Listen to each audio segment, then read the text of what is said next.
I feel like whenever the two of us are together, somehow Batman always ends up getting brought up. And of course, we can say that also because this will come out after the top 15 video we already did. We did like 3 weeks ago or something. So then eventually you decided, was it because of Phoenix's movie? Where you were like, why don't we just do a whole Joker retrospective sort of thing? Yeah, because it's one of those things where it really got me thinking, how many supervillains do you know that have their own movie? Yeah. About them. The closest I can think of is maybe Infinity War for Thanos. Yeah. But still, he had...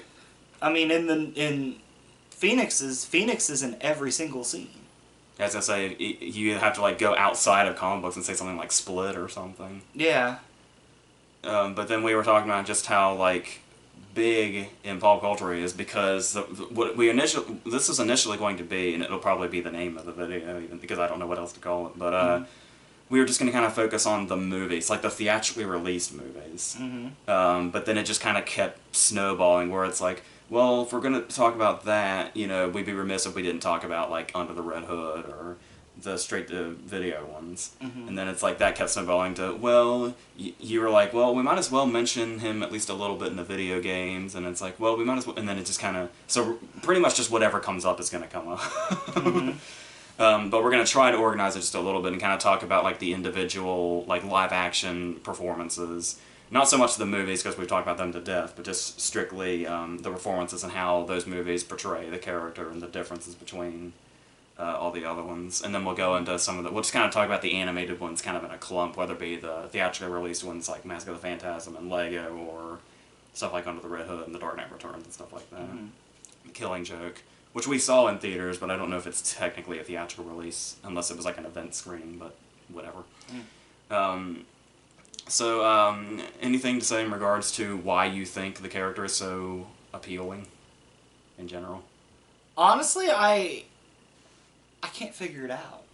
Well, I talked about something a little bit when I talked about the It miniseries, and I kind of used the Joker as another example where it's like, I think it's just there's something, the appearance of clowns in general is just so kind of jarring and unnatural. That there's something that's like really draws you to them, especially when they're put on a different background, like when you see It and its background, or the Joker in the background of Gotham. Like he's the scariest thing in Gotham, but like he's the color that pops out of a just blackness that you see when you think of Gotham City. Yeah. And there's just, I think there's kind of even including its hero. Yeah, I think there's just kind of a weird inherent appeal about that. And like I said, just sort of the clown idea in general. So, like I was saying when I was talking about It, was that I never really found clowns scary, like in horror movies or in a different environment than you would normally see clowns. But there is something like that draws me to seeing clowns in a different environment, or in a different sort of psychotic fashion or whatever. That's my best guess anyway, or at least what attracts me to characters like this. So, plus he's a character that can be portrayed in so many different ways, and so many different interpretations. I mean, people ask me all the time, out of all the theatrical ones, who's the best representation? And the truth of the matter is there's not really an answer. Each one portrays a different time period. I mean, Ledger and Phoenix are probably the most similar, but even still, there's many differences between the two. I remember there was a lot of talk when Phoenix was coming out where a lot of people thought it might have been an origin story for Ledger's before it was revealed that it's like its own thing. I saw a theory online where somebody said that Phoenix isn't really the Joker, he was just a guy that watched The Dark Knight and imagined himself as the character. Despite the fact that the Joker takes place however many years before The Dark Knight came out. Well, I can see that, but then, I remember you asking me... Actually, his only source of like... Because it takes place in 81, right? I think so. The only source he'd have is the comic books or this guy here. Yeah, that'd be hilarious if he went insane watching the series. Yeah, and it is worth noting, I'll put this in the description too, it's been out for a couple of weeks, and I didn't do spoilers when I reviewed it, but we're gonna go ahead and go into spoilers for Phoenix's movie. Yeah, I don't play the no spoilers game. Yeah, so and it'll be easier to kind of open up, and I'll be able to elaborate a little more on stuff I couldn't talk about before. So there's that. So if you don't want spoilers, pay attention to the timestamp. Yeah, I'll even put it like in all caps. Mm-hmm. So yeah, so are we just gonna? And what I was gonna say was I remember you saying before you like really got a look at it, you asked me if Joker was even like DC. Like officially, and it's like, yeah, the DC logo is there, so it's an actual like it's a canon thing, but like its own canon, so but it is there. It's like a multiverse story. And that was also before we realized just how crucial the Waynes were going to be in it also. Yeah. So so that's kind of the general thing, wouldn't you say? Yeah. So you want to go into individual performances now? Yeah, we can start there. All right. Well, I figured we would start. It's weird talking about Phoenix and Ledger and all that stuff and the dark. So you were just playing the video game, one of the video games last night. So it's like, I guess we'll just start at the beginning. We're not going to go like quite in chronological order, but it's an order. So let's start with Romero. So how do you feel about him in general, apart from the whole, he's definitely of the era? He's the only Joker that's stashed. Yeah, where you can see just like didn't he want to like not even like they asked him to shave it and he just didn't want to, so they just like, it was like an iconic thing for him. Yeah. But no, Cesar Romero is a lot of fun, especially the product of the time. He's a great antagonist for the Adam West Batman. He got to do a lot of crazy shit like surfing and when you look at some of the older books, like in that Greatest Stories Ever Told book, and you see some of the older stuff, where like he's like it's like their stories are very much like the stuff that his Joker did. Yeah, in the I think it's the Silver Age. Comic fans don't kill me. I can't remember the different ages. I think the 50s and 60s is the Silver Age. He was a prankster. Like he wasn't a murderer.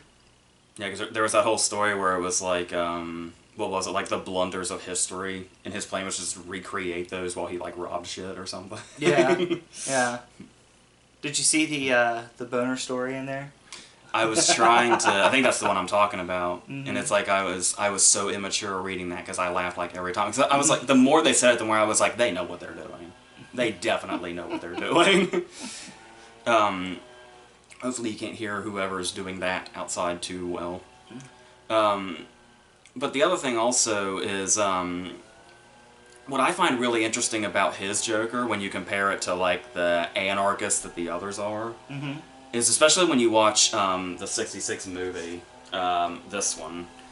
Do you ever notice that the Joker in the '66 movie is like much more reasonable than we usually know him to be? He's like the reasonable one of the group, and the Riddler's the one that's like off the rails. Because you get those moments where like when the Riddler's talking about his big elaborate plan to like bring Bruce Wayne to the lair and like launch him into the exploding octopus, the Joker's the first one that says that'll never work. And then but then once it becomes clear, he becomes the plan's biggest champion, of course. Yeah. But then when it gets to like the make those messages clear scene, when he's like, make those messages plain, it's like the Joker's the one saying don't dick around. Yeah. It's like, it's so weird to see in retrospect now. And when they just completely lose control, when the Riddler gets hell-bent on shooting the torpedoes, and the Joker's the one that's like trying to keep him in control and he can't. And it's like, it's so weird to see him on like the opposite side of that, where he's like actually reasonable, despite his otherwise manic way of doing things. That prankster attitude you were talking about. Yeah. The very first time we see him in the movie, he's just fucking around with his shit. It's kind of what he does. I love in that movie though how like at the villain's lair, like they all have their own shelf. And it's labeled. And you were talking about how they I was never able to figure out if it was the set or just the camera angle where everything's tilted. I'm assuming it's a camera angle. It's camera angle, yeah. It's like that really saves them on production design. Yeah, whenever they're in a villain's lair, it's always tilted because they're crooked. Yeah, because isn't the TV series the same way? Yeah. And then there's the whole thing talking about the campy factor, where it's like he looks like this It's like one of the most iconic looks in comic book history, if not movie history. Mm-hmm. But there's the thing where when they all bust into Bruce Wayne's place, they wear the masks. Yeah. Like the Riddler does. And he does also for some reason. As if you can't identify him by that. Yeah. But So, he's definitely a product of his time. The whole 60s TV series is, like, I know a lot of people were like, Batman's supposed to be dark. Well, at this time he wasn't. This was a very good representation for the time, and Romero's no exception. He's a lot of fun, and he definitely has the manicness down, but like you said, there's a little element of reason in there too. he's got a good laugh too. Yeah. There's even sometimes where it's just like some little, like you don't necessarily always associate the Joker with like little mannerisms. Mm-hmm. He's usually very like big and emotive. That's Mm-hmm. what his face is structured to be that way. Yeah. But then there's stuff like when Commodore Schmidlaff says, "This is gonna be time to get caught up on my Dickens." It's just that kind of look he gives him. In that moment when they're listening in on Batman or Bruce Wayne and Catwoman in the other room, and he's questioning her, and he's like, is there anybody involved in this plan that you know of? And she's like, no. And as they're listening in, he just kind of has that sigh of relief, like he thought she was just gonna rat them out. He didn't trust him. So yeah, I think that's is that pretty much what Romero was, at least in regards to the movie. Yeah. Was there anything, you've watched the show a lot more recently than I have, was there any other particular memorable things apart from like the surfing? No, there's some interesting things that go on in his episodes. There's one I remember that's kind of like the historical blunders, but like he's at like a comedy museum, and he like has a statue of himself in there, and the statue like gasses everyone or something. Like, Of course it does. it's very weird. Yeah, for the time period especially, Romero was very fitting. The way that he was done was very fitting. He was just a prankster that just liked to fuck with people. And that was essentially the point he got across, so yeah, I think we can send him off. And then it's also when you saw him in his later movies, like when he was in the Kurt Russell Disney movies, he was like the recurring villain. And it's like every time you would see his face afterwards, you'd almost just, I mean, I'm sure he might have hated something like that where you couldn't see him in other roles, but it's like he just kind of had that Joker face, like even without the paint. Yeah. Like it was really jarring the first time I saw him without the paint. Especially when you think, if I remember correctly, and the comments will tell me if I'm wrong, because that's what they do, I believe the first consideration for Joker on the TV show was Frank Sinatra. That would have been interesting. Yeah, but I can't see anybody else other than Cesar Romero. I mean, don't get me wrong, a Frank Sinatra Joker would have been interesting. I would love to have seen what they did with it, but yeah. Alright, so this next one's kind of an interesting case, because we're going to talk about Nicholson. Which is really weird because you and I have talked about this movie seemingly endlessly. We just talked about it in the top 15 list. We did that big versus a few years ago. But yet, I don't think we ever really singled Jack out. And he's first credited. Yeah. It's kind of... a lot of it's his movie. Yeah, it's one of those cases where it's like I think the fact that he's so prominent in it might be why we forgot to single him out, because he kind of is the movie for a large portion of it. It's probably honestly, it's probably the closest to the Phoenix movie where we learn about his origin. It's all played out right in front of us. Batman's origin in this movie is a footnote. Like, it's like, oh, by the way. And then they even changed it to try to give Batman extra motivation, which wasn't needed, but... It's like, they already made the movie so much about the Joker, and even when it came to Bruce's, like, origin story, they were like, oh no, the Joker needs to be in this too. Yeah, pretty much.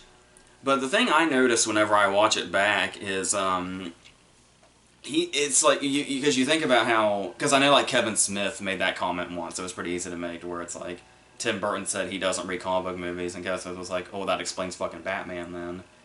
But like, as far as like the other live action performances of the Joker, there is something so comic booky about the way Jack's Joker works, and like the way he's got the fake gun, he's got the chattering teeth. Even when it's getting real dark and serious and violent, he's still doing like the chattering teeth pop out and the gun with the flag. You wouldn't hit a guy with glasses. Yeah, and he's like always doing the joking thing. There's even in Death, the laughing bag. Yeah. And then there's even the moment when he's on the side of the church and he does the thing where he like almost falls, but you can't tell if he's joking or not, or if he was about to really fall. But even if he did almost fall, he found it hilarious anyway. And then I mean, for not reading a comic book, there's a lot that was done right. Yeah. I mean, you had like when he was done with people and they had smiles on their faces. That's straight out of the comic. Except in that he used a combination of makeup, and in the comics it's Joker gas. But and all the ways he destroys every TV that he has. yeah, Like how much more Jokery and comic book can you get than the boxing glove on the spring going through a TV? yeah. I also think his costumes are really well done too, and how many different ones he has. Because he really owns the purple suit when he gets there. Yeah. But there's like a lot of all the other ones. Like the time to pay the check one, the one where Like his mime costume. Yeah. The one where he's waiting for what's her name when she comes in, when she realizes he's alive. He has so many different hats. The costume designer like went all out on that. Yeah. He's a very good comic representation. I think the only thing that you could really bring Jack down on was, I mean, at the time he was a little old for the part, but I mean, he still owned it. There's such an energy in it you could hardly tell. Yeah. I mean, it's one of those cases where like it had to be the easiest casting decision in the world, because somebody probably just saw a picture of Jack smiling and was like, well, there's our guy. And it really kind of, I mean, if you think about it, I mean, well, I guess you had Gene Hackman in Superman, but I was going to say, there wasn't really an actor of that caliber in a comic book movie. Like, it was very strange. Like, it's weird. Like, the Joker performances since, like, Ledger got an Oscar, Phoenix is in discussion for it. Jack already had it by the time he got there. And he almost sniffed it again with the role. Yeah. I mean, didn't he get a Globe nomination? Yeah. I swear to God, it was dead silent outside when we turned the camera on. Well, that window's open too. I could probably go over there and close it, but then the cats would come over here, so. I was also thinking about when you put him up to the other Jokers. I've noticed some really interesting comparisons where it's like when you talk about how he seems so different from the likes of like Ledger and Phoenix and stuff like that. But it's like, number one, the whole thing about Ledger and Phoenix is that they're kind of like, their purpose is to like hold up a mirror to Gotham and show them for like what they really are, despite the fact that he's seen as like the ultimate enemy. And it's like, Jack, that's the whole climax of the movie, when Jack shows the greed by making them all practically eat each other over money, and then he's just luring them into their death with it. Yeah. Like, they're just waltzing willingly right into their deaths because they want free money. And it's like, that's kind of a whole thing in itself. And then the way, the very different ways he and Ledger react to being called crazy.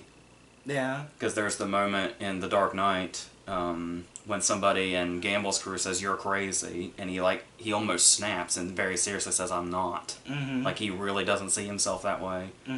And almost the exact same fashion. Which he kind of elaborates on in the interrogation scene. Yeah. But Jack's Joker is told that same thing, that you're crazy, in almost the exact same tone. And his response is, haven't you ever heard of the healing power of laughter? And he just responds with another joke. It's like, yeah.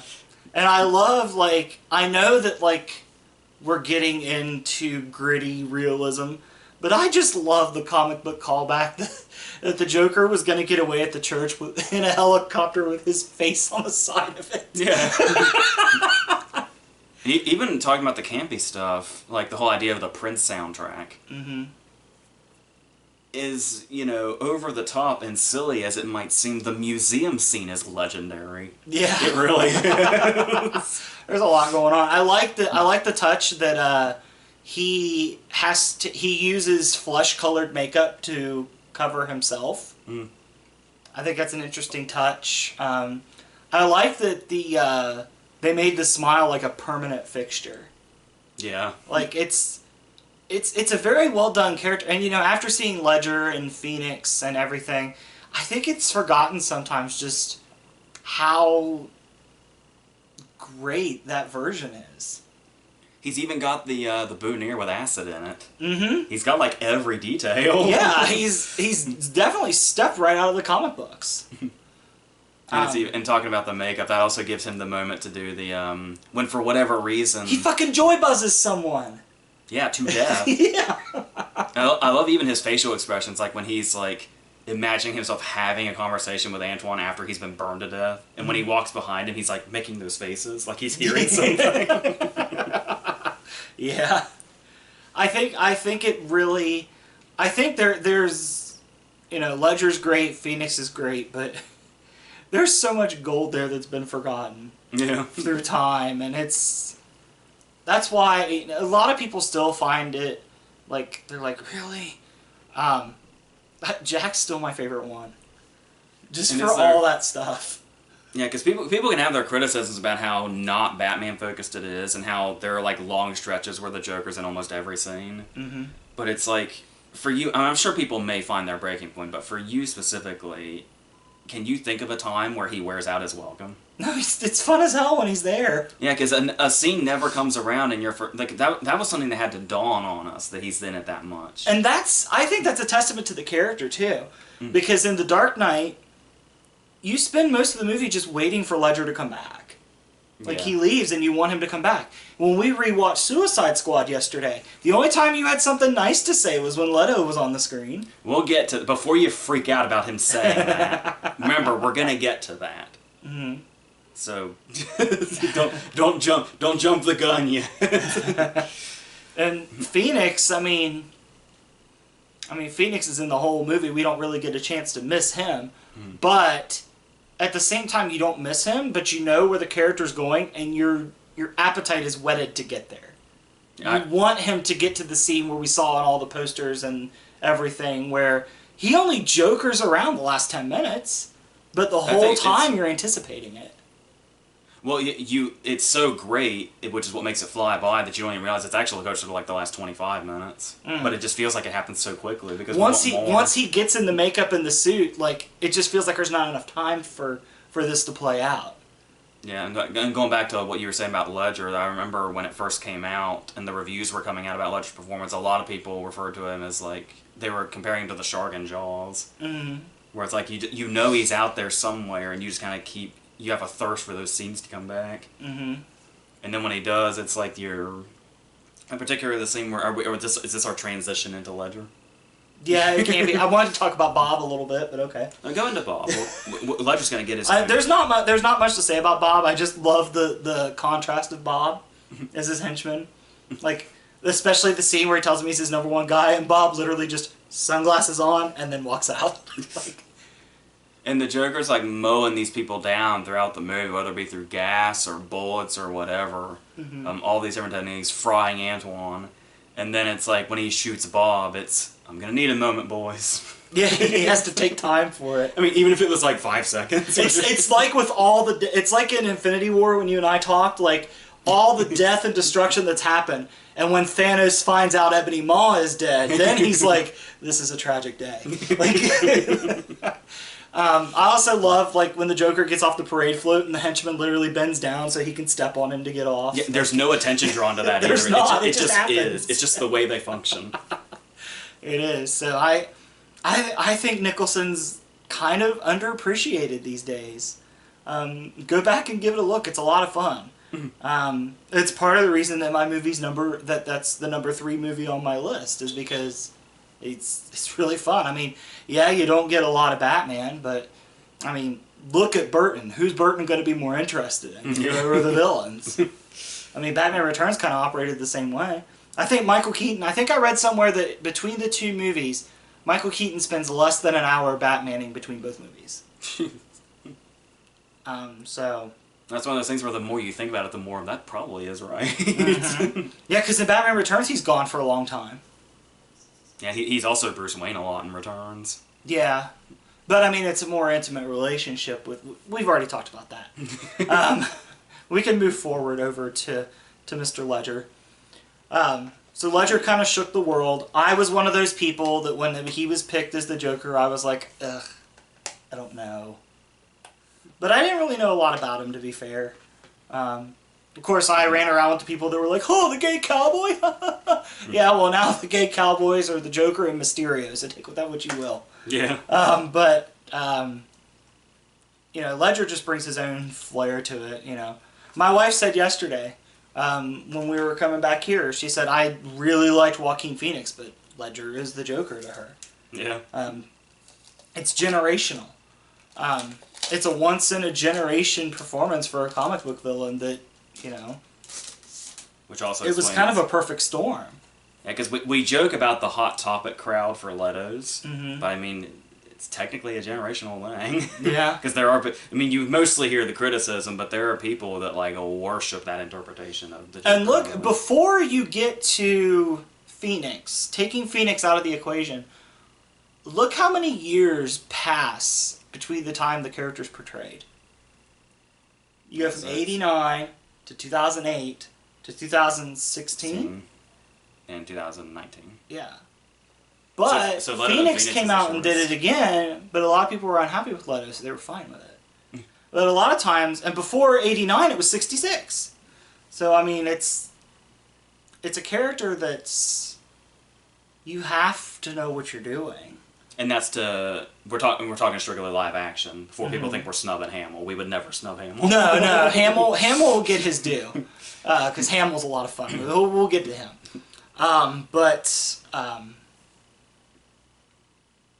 yeah, it's a character that you have to know what you're doing, or it's gonna fall on its face and people are gonna hate it because he's such a beloved character. Yeah, because one of the things I notice about Leto is people like hate on it, and you could almost say if you want to defend him, people hate on Leto maybe a little too much. But the thing about that is, yeah, I know. But the thing about that is, through the eyes of people that felt this way, which is apparently most people, Leto was the first time that somebody tried it and failed. So it was a really big deal, which kind of explains why when people go after him, they really go after him. And I think it's a case of I don't put all the blame on Leto. Yeah, it's a David Ayer problem, very, very much. Yeah, not entirely, obviously, because Leto still made his own decisions. Because when Leto was cast, we were all like, "Yeah, that works. Like that could fly." Yeah, because a lot of people were saying that I'll go ahead and bring Suicide Squad up here while we're at it. And let me bring back, while we're on this subject of Leto, even though we haven't really got there yet. Let me just recall that in that video we did a few years ago, I said that Ben Affleck would make a better Batman than Leto would a Joker, and I got called nuts. So, this is me being right. Yeah, the movies weren't that great. I was right about that one. Well, you know what I hear a lot about Leto now is that he was entirely miscast. I don't buy that at all. There is a world where Leto was totally a great choice. Like, as soon as he was cast, it was like, yeah, that's gonna work. I really feel like that could work. But it was the Ayerification of the character. Yeah, like all the different tattoos and designs and... But, a couple of things about that. Starting with, number one, I think Leto's performance is way overshadowed by... People harp so fucking much on the behind-the-scenes stuff, where it's like, oh, he... sent weird shit to the cast or whatever. Number one, I hear he did do that to an extent, but it kind of got blown way out of proportion as to what the things were. And like that's all people associate with that performance, and it's like that's not things the Joker would actually do, and which means he didn't understand the character and stuff like that. But I think people get way too hung up on the stuff that didn't happen in the movie, or at least wasn't filmed. Because talking about the stuff that wasn't filmed. You talk about like the tattoos and the stuff like that, and I do get it. Like I was also one of those people where when I saw that first still, it was like the Miley Cyrus still, as people call it, and it's like, oh, so yeah, I don't know about the tattoos either. Yeah, because imagine, can you see the Joker sitting in a tattoo parlor? Yeah, because somebody took that picture in like as soon as it came out and photoshopped all the tattoos out, and they're like, yeah, it looks a lot better this way. Yeah, it did. But then there's the thing about Leto getting screwed over by how edited his scenes were, like how much he shot that's not there. And it explains a few things, supposedly. I have no idea if there's any truth to this whatsoever, but you told me about it, and then I looked it up and found a couple of things on it, but I still have never learned if it's true or not. But supposedly that there is a deleted scene somewhere that gives a whole sort of Batman-Joker origin in regards to their relationship in Suicide Squad that follows him killing Robin, and then goes into, apparently the Joker found out who Bruce Wayne was and burned down Wayne Manor, and the Batman's response to this was to knock his teeth out. But before that happened, the Joker was saying, like, you're gonna... Something very similar to his character in Fight Club, where it's like, you're gonna destroy something beautiful. Mm-hmm. So he knocked his teeth out, which explains the metal teeth, which a lot of people thought was weird. Mm-hmm. And the whole tattooing his smile on his hand, because he doesn't have the smile he once had. And then the damage tattoo, a lot of people say, is like them trying to say, oh, he thinks he's so crazy. And it's like, when they say that, they take it as he means mentally damaged, and look how kooky I am. But there was a thing about, it was like a label calling out Batman, saying this is what you did. Mm. Like it was a physical label, not a mental label. Here's an idea I have for the teeth. Instead of doing the weird metal teeth, let's say that story stuck, and Batman did knock out his teeth. Mm-hmm. What if at some point the Joker, like to threaten somebody or to appear crazy, just took his teeth out, and it was a set of chattering teeth. And then he just put them back in when he was done. Like, that would make more sense. As you can tell, though, we don't really get any sense whatsoever this is the prankster Joker. And that's obviously not exactly appealing up front. Jack's Joker would have pulled that trick. Yeah. He kind of does. I love that Jax is so twisted, too. There's even, like, a drop of blood with them. Like, he's trying to convince... And he even...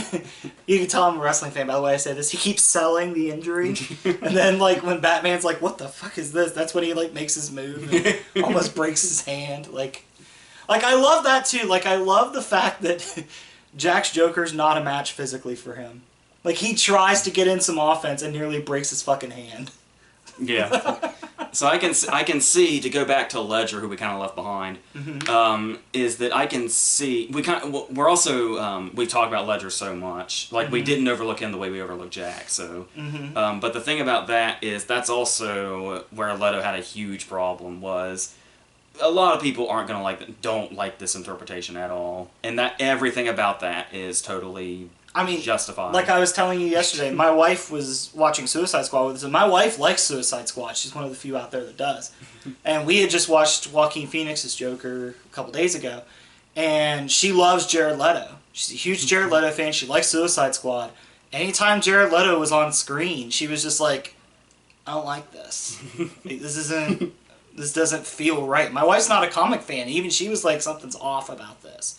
And then at one point, didn't she say, like, she was like, he doesn't even do the laugh right. Like, yeah. I was telling you, I heard somebody compare his laugh to opening and closing a cabinet door. Which is hilarious. Which is hilarious. I mean, I get what he was going for, but I mean, that's another one of those things. I mean, Romero had it, Jack had it, Hamill had it, Ledger had it. I mean, it's just one of those things. It's the first thing you want to hear when you hear somebody new is playing him. I read in the trivia for Joker that Joaquin Phoenix said that was the hardest part for him. He would have like people come listen to his laugh to see if it was okay. And that's Joaquin Phoenix. Somebody that just does whatever the fuck he wants. And I was telling you, the difference in Phoenix is, I mentioned this in the review also, is that Phoenix's Joker has different laughs for like different scenarios, mm-hmm. which is really unique to the character and really cool. He really brought something for a character that's been around for so long. He really did bring a lot of like new things to it. Mm.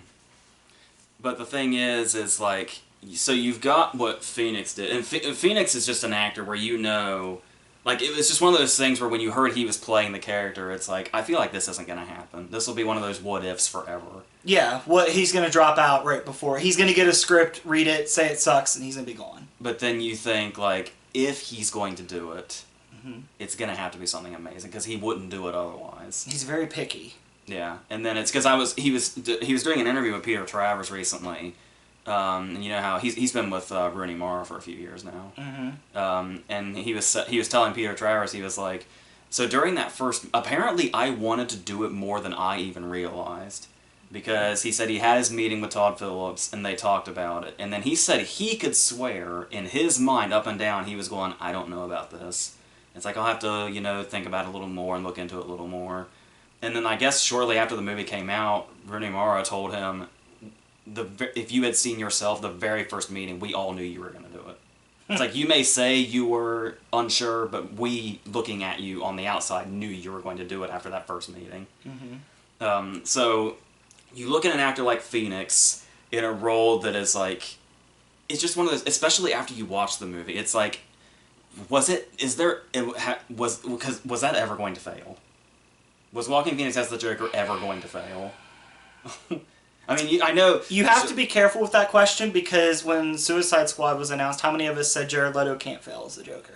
Yeah, because it was the first role after he won his Oscar. Yeah. Once again, lending to the fact that if you're an Oscar-caliber actor is always drawn to this role. And Leto was following the one actor to have won an Oscar playing him. Some people think the role's not done winning Oscars yet, but I don't want to jump ahead.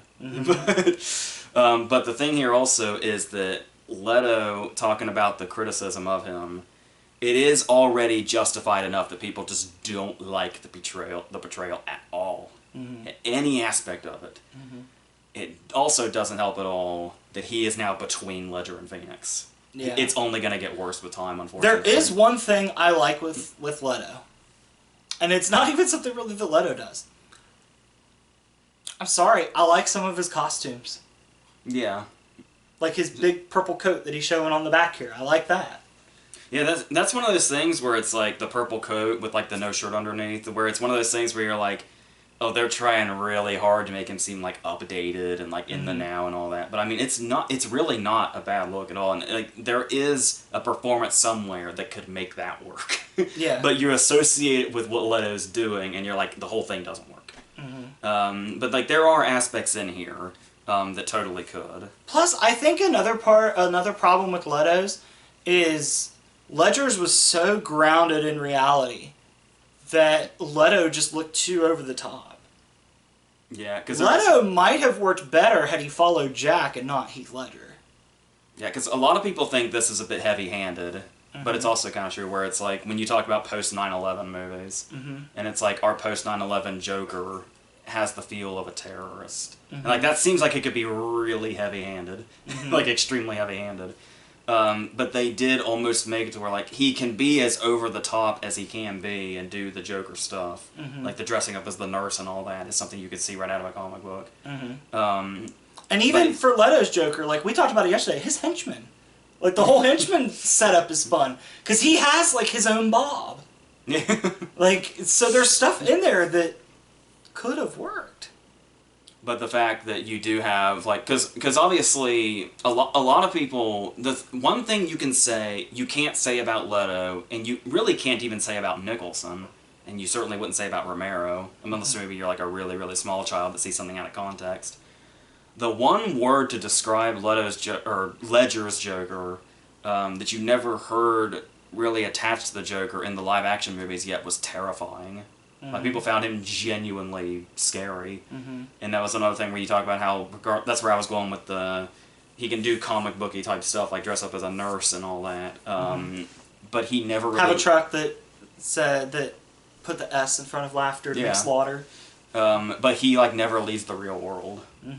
So, it's like, because we talked about in the big verses that it wasn't until Rises, which makes sense because it's the finale, when Nolan's kind of started going like, okay, we can kind of go off the rails now and like sort of get a little outside of the realism thing. But with The Dark Knight being in the middle of that trilogy, it was right in the dead center of the let's ground this in as much reality as we possibly can. Which is a really interesting and ambitious idea to go into when you're portraying the Joker. So we kind of knew up front before we even saw the movie we were going to get something like really unique and really different. And it kind of adds another layer of terror to him when you watch that and you know it's grounded in reality and you're like, Batman may not be able to exist, but that fucker can. Yeah.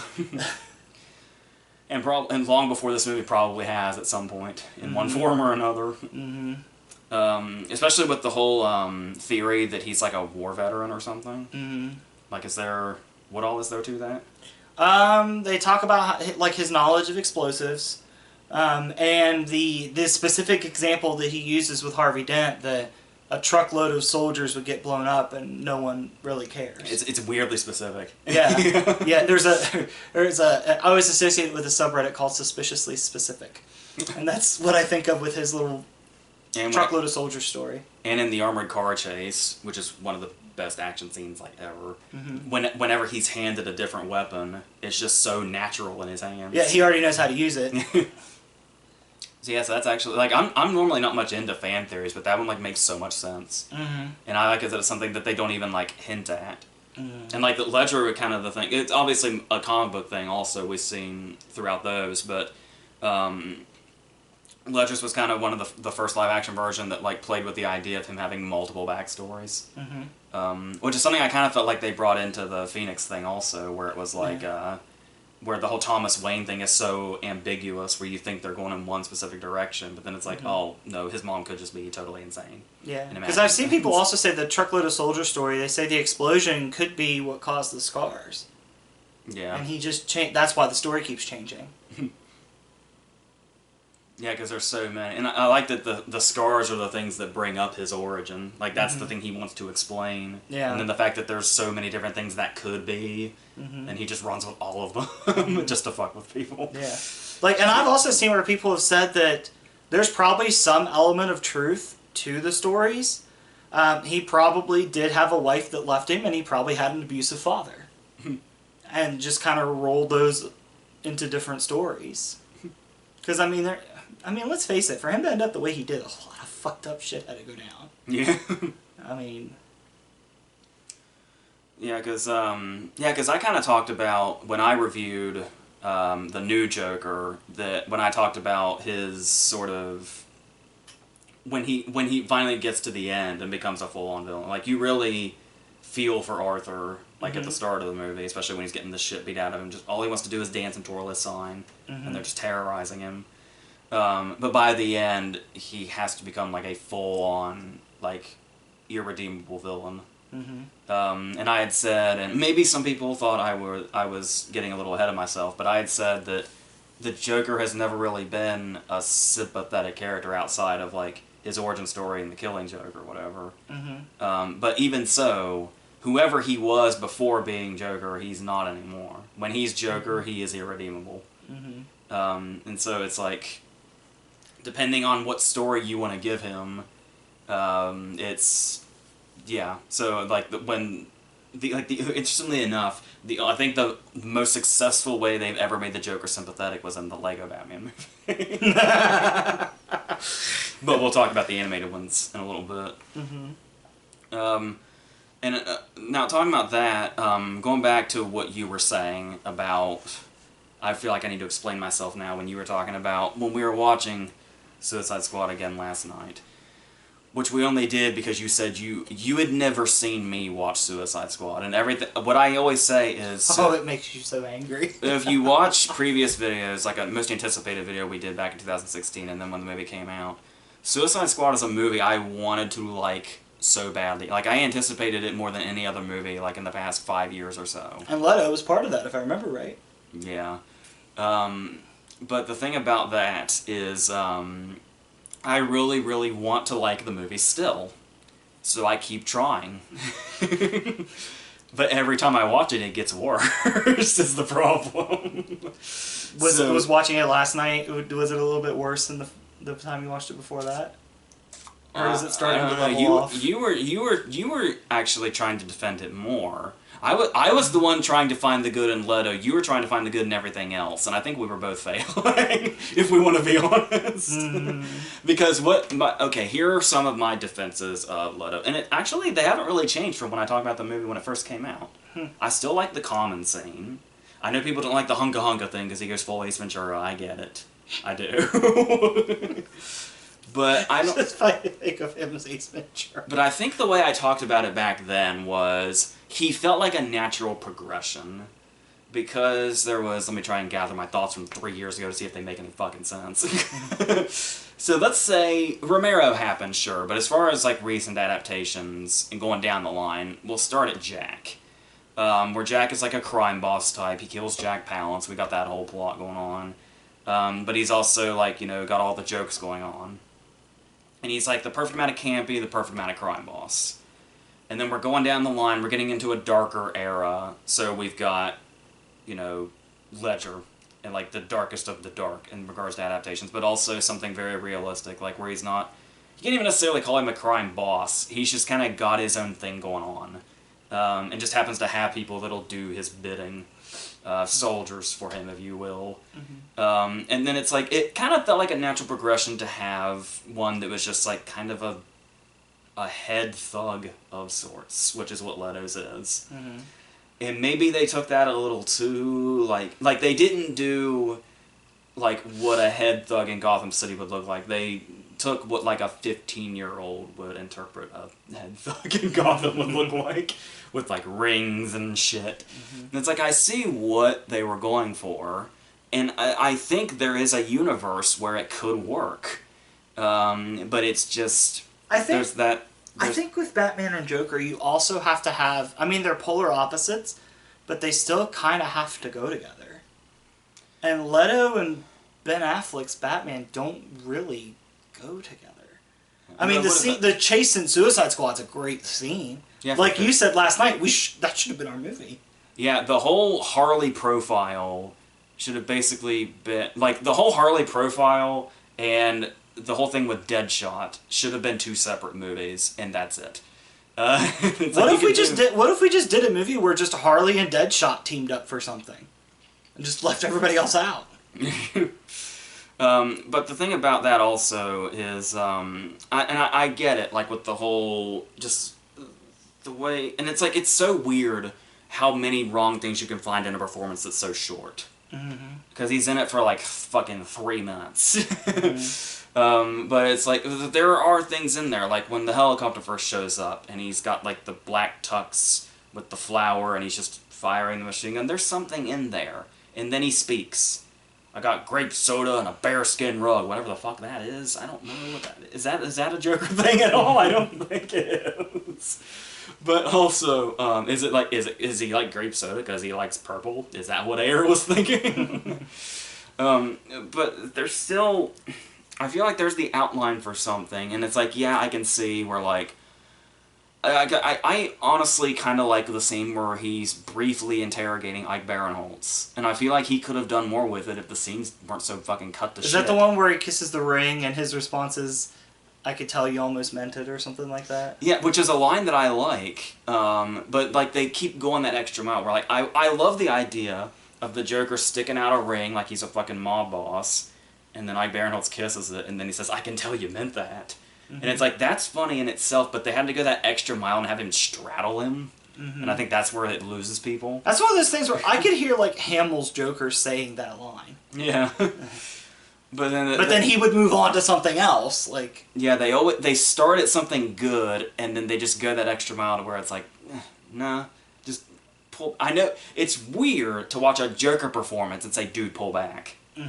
But it's like, because there's something there is... Because I was going to say at the beginning, the great thing that I think makes the Joker so fun for actors, attracts actors like, you know, Ledger and Phoenix wanting to do something with it, is because it's practically limitless. But then you watch Leto, and then you're like, maybe there are limits. But it's just, you can tell the way the characterization's off, because you can look at Ledger's and say, like, no limits. Like, all the way down to, you know, dressing up as the nurse or whatever. You would think, but at some point would be a line, but it's like, no, they found the perfect way to just get to that point. It's perfectly... And what's so funny is, I remember when that image first came out, like, what we had seen of Ledger was so far from it. A lot of people assumed that was Photoshopped. Yeah. Like, and then he showed up as it in the movie, and we're like, oh, it's not Photoshopped at all. And it ends up being, like, this completely serious, really good scene where he again, forgive the wrestling terminology, when he helps Harvey Dent complete his heel turn, dressed as the nurse. It finalizes his turn as Two-Face. Yeah. And he sends him to that last little bit as a nurse. And the whole ending of it, the reason Batman disappears for 8 years is from a scene where the Joker is dressed as a nurse. Like, and it's like, and just and it's all about the progression. Because the Dark Knight goes in the directions it does. And then when Ledger turns around and shoots the cop, and he's dressed as the nurse, we're like, holy shit! It's like, this is going all out. If Leto had done that, we'd all be going, oh, what in the fuck is this? And he even has a Romero moment where you mentioned the mask. Like, the Joker pulls the mask down. The top is visible. He pulls the mask down, and then that's when Harvey Dent's like, oh, God! Yeah. Like, what do you think you were looking at, Harvey? The only thing I could see is maybe Harvey just, like, the gunshot woke him up. And, like, he wasn't, like, processing what was going on. Yeah, because when he's raising the bed, he kind of looks a little out of it. Yeah. The wonky eyes kind of moving around in there, but... So, the Two-Face effects in that movie will never fail to impress me. Yeah.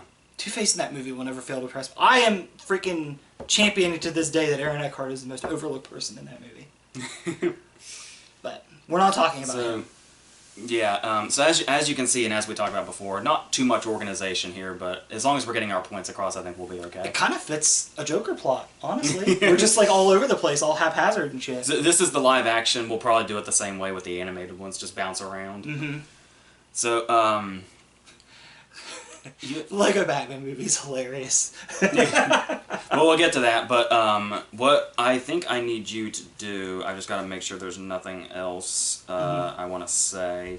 One more thing was when we, and I kind of talked about this in the comments video, but when we did our Batman verses, we ranked them. Mm-hmm. And it's worth noting while we're on Ledger's Joker that I had put we did Burton's 2 and we did Nolan's 3. Mm-hmm. And I had said that I thought, as far as what the Joker's plan was, how it seemed so messy to where it's like, is he chaotic or is he not? But then something I did fail to acknowledge was there actually is one of the old Joker stories in one of the books. They actually talk about that, where it's like they address where he wants everything to seem really chaotic and really out of control, and the anarchy and the chaos and all that. Like, that's all he fucking talked about in The Dark Knight was chaos. Mm-hmm. But it is like all perfectly planned. Mm-hmm. And so it's I was talking about the black and white one, Case Study, is like one of my favorite Joker stories where we kind of get somewhat of a different kind of origin to him. And so you see all these different backgrounds, but it's like that's one thing that seems to stick, is it's like he wants everything to seem really chaotic, but the whole point is that he's got like a perfect line of thinking that's hidden under all the... Because that's a debate throughout all the comics, is he even insane or not? Mm-hmm. Or does he know exactly what the fuck's going on? Mm-hmm. Which shows how great Ledger's portrayal is of it, not just in his performance, but the writing of him, like, really delves into that. And so the more I thought about it, the more it was like, I used to kind of think that, I loved The Dark Knight when it came out and watched it constantly, but then as time went on, I started to kind of see that stuff like as flaws, like they couldn't decide which one they wanted to do, and then it's kind of since, in the past 4 years or so, fit back into place for me. So if we had to redo that, I'd have The Dark Knight a lot higher than I did, and that's mainly because of the whole, you just gotta really have that understanding of the fact that with the Joker, you're kind of just not always going to have an understanding. And that's kind of the point. So yeah. So if you had nothing else to say about these, since I did like a full review already, and you just watched it a couple of days ago, I'm going to need to hear you talk some about Phoenix's movie. Because I'm really curious. Well, first off, as far as Phoenix's movie, if you want to go in and see him jokering around, you gotta wait a while. It's a very slow burn, and it's not a bad thing, because if you're gonna go the level of crazy that the Joker is, that's gotta take some time. And I'd like to think a lot of people, when they figured out what the plot was, and like from the advertising and stuff like that, I feel like a lot of people had already put that together, that it was probably going to be towards the end, he was going to be the Joker. Yeah, because honestly, I read something that somebody said the other day, they said that the movie itself is so interesting in his, devolution down into madness that they forgot he was supposed to become the Joker. They were like, the story was interesting without him going that turn.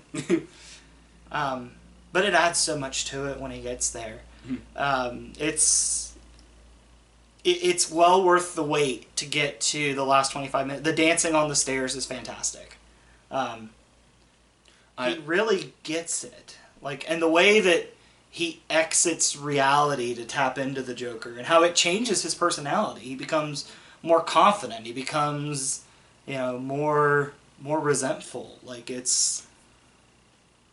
I love that it's like it's not a complete character shift, but it's enough of a character shift.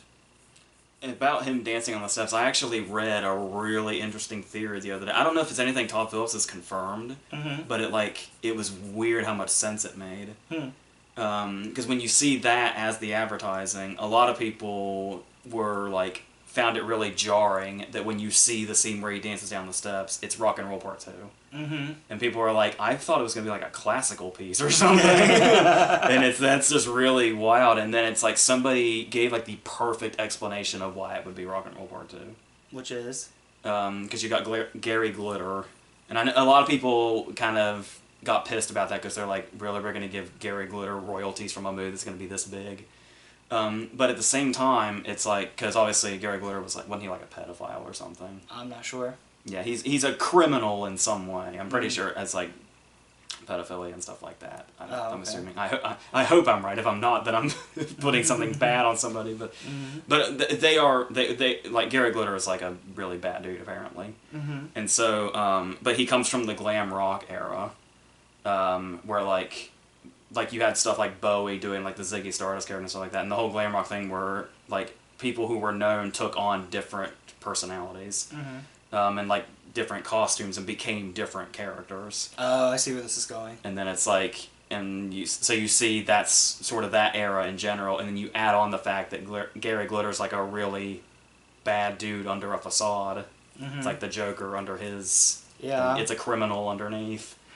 So once again, I don't know if Todd Phillips has ever confirmed that's what he was going for, but as soon as I heard that theory, I was like, because Rock and Roll Part 2 seems so like out of place. like, what the hell? But then it's like, oh my god, like that's like really layered if that's true. It's like, I almost, even if Todd Phillips doesn't confirm that, I just want to run with it because it's so good. So yeah, and then the whole thing about I was watching there's a whole video where Todd Phillips breaks down the opening scene. What do you think about the opening scene? All the way down from him putting his makeup on to getting beaten in the alley. I mean, that's a good start to somebody that's kind of losing it. There's a little something in there. He falls under that Lego Batman line again. I'm a loser at home and I'm a loser at work. And then, which is the perfect connection. Yeah. There was a little detail, though, that I hadn't noticed until I watched that Todd Phillips video on YouTube. And that was, did you see, right before the title pops up, when he's, like, writhing on the ground, the last thing he does while he's laying there, he tries to find just a little bit of a comedic moment in this area where he's just been beaten on the ground, and it's like, there's no happiness here, it's all just the gruelingness of Gotham. Just before the title pops up, he like presses a button and it makes the water squirt out of his flower.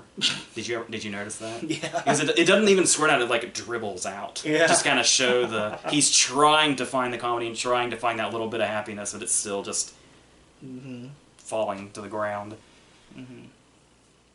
And then, what do you think about the increasing violence? Because your wife was saying yesterday that all the kills are justified. Well, number one, justified or not, they are still murders. just to be clear. I can't remember the character's name now, but the dude that he worked with, where you see like you could argue the guy that gave him the gun. Yeah, funny enough. And it's by no means the way the guy is killed, interestingly enough. Yeah. He's killed every other way but being shot. Yeah. But how, like, not just, like, the violence itself, but the style of it increases. Like, the brutality increases. Yeah. Until we get to Murray Franklin. But it's like, even in those moments where, like, he's just got the white face, and it's missing, like, the red from the smile, and so he gets the splash of red when he kills the guy. Yeah. It's like, it almost completes it. Because the next time we see him is the cut walking down the hallway when he's got the full makeup on. Yeah. But they still fit in those little moments where Gary, the guy they let live, he does that. Like, they actually have a whole comedic thing going on after the graphic brutality of that scene, where Gary runs for the door, and Arthur, like, lunges at him just to play a little joke on him. Even in a moment like this, he's thinking, like, oh, this will be funny. Yeah. And then the movie itself adds a comedic thing about the fact that Gary can't reach the chain, and Arthur has to let him out. Yeah. And his reaction is just, oh, shit, I didn't think of that. I like how it even occurs to him. It's like, well, he didn't kill me. Maybe I can ask Arthur. Can you get the door? And he does. And you said you and your wife were convinced that he was going to kill him on his way out. I thought he was just going to shut him in the door. Like the way Buck gets killed in Kill Bill. I thought that was going to be his fate.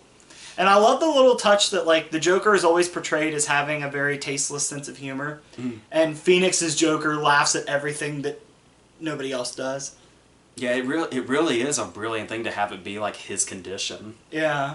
Because it's like, because that was a problem people had with Leto also, was it's like, he's laughing at the times. Yeah, like the guy reason. delivers the punchline, and he just kind of looks around. And then the guy's like, so I went to the store the other day. It's like, and okay. Also, and it just also, not only does it show, like, how out of, like, how deranged his laugh is, but it's also, like, to show how out of place he is in general. And then I was talking about, like, in his fantasy, the first time, when he's on the Murray Show in the fantasy, the way he laughs almost, like, mechanically, like, in that really weird way. It's like there's a different laugh for every scenario. And then when it gets to the point when he finally starts going full Joker, and the places that he's laughing when he's actually on the show. Like, how much of a Joker moment is it when he pulls out a joke book and says, knock knock, who's there? Your son's been in an accident, he's dead.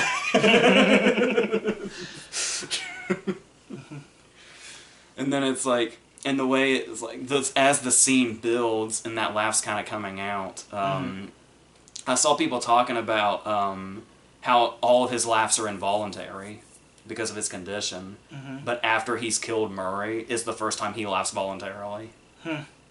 And it's like, because the way he kind of looks over at Murray's dead body and, like, raises his eyebrows and then starts laughing to himself. And it's like he's finally becoming fully unleashed. He was unleashing on the steps, and then the cops came and interrupted it. Yeah. And I love, how do you feel about how the dancing works? What do you mean? Like, how it fits into the whole, like, Arthur's whole thing is how he finds solace in, like, performance in general.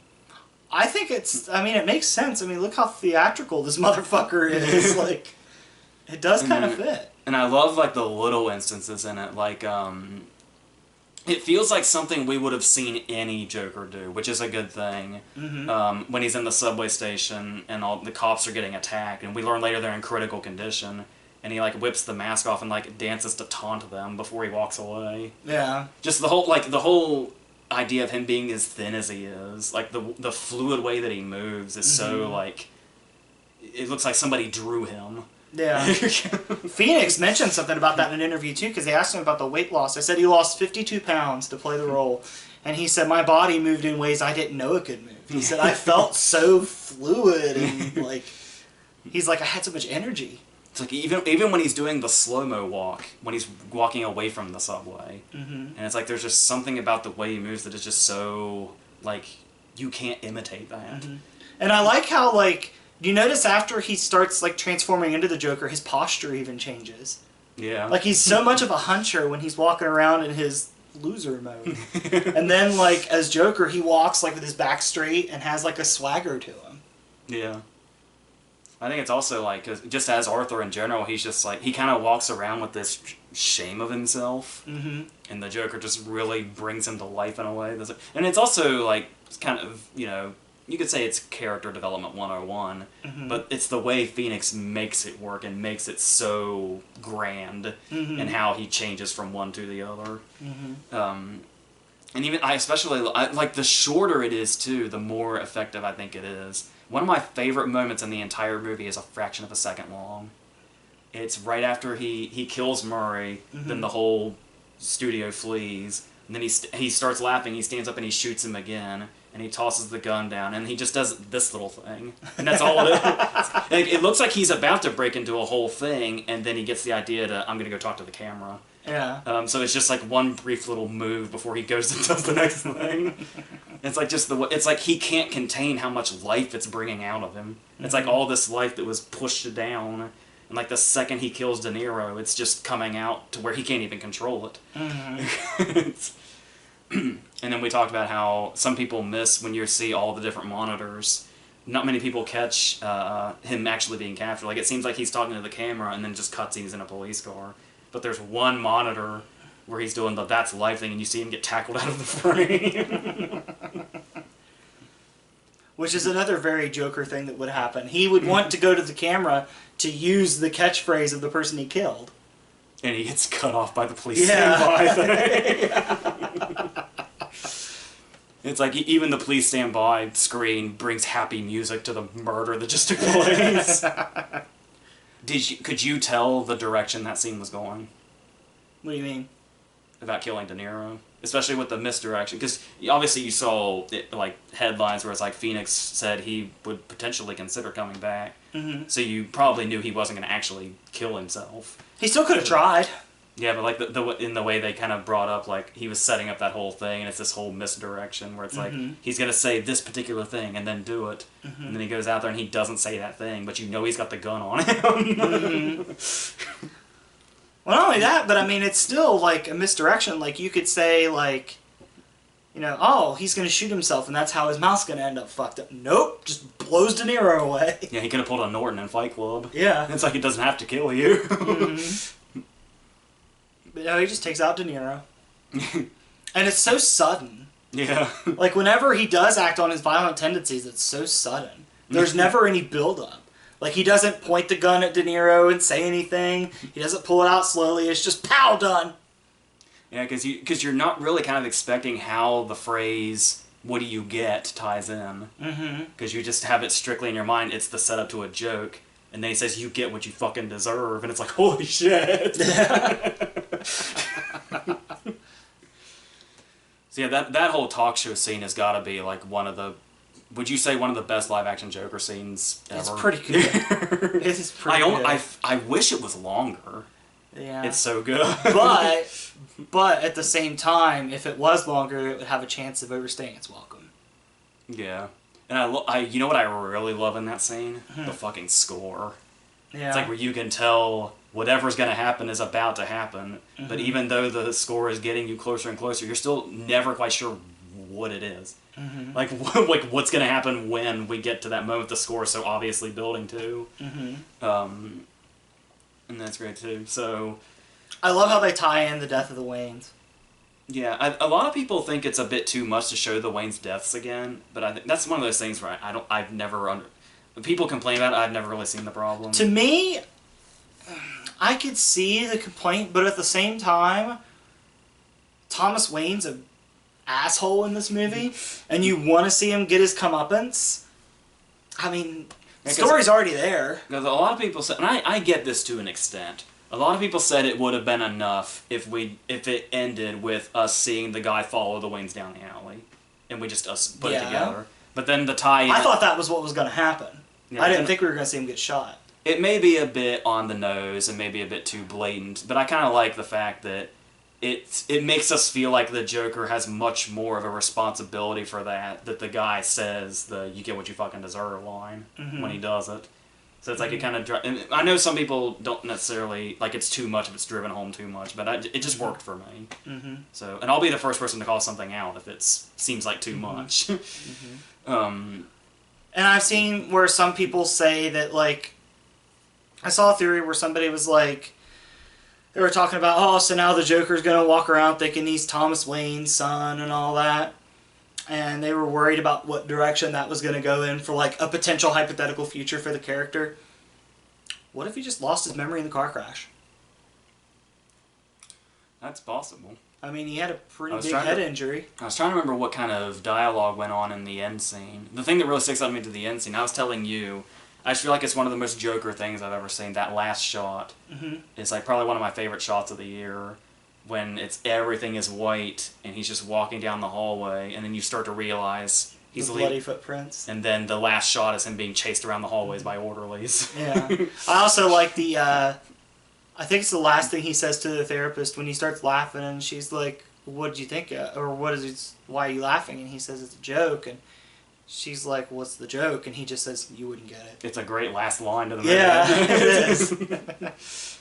And then I was reading, I can't remember if it was one of the stories or one of the animated movies I was watching again recently, but where they talk about, like, Arkham is basically the Joker's home. Mm-hmm. And it's like, I just really got that vibe by the last shot of the movie. Mm-hmm. Where, like, this is just going to be his life until he's out again. Mm-hmm. And that's pretty much exactly what the character is. Yeah. So, in all the different... the Joker is just very synonymous with Arkham Asylum itself.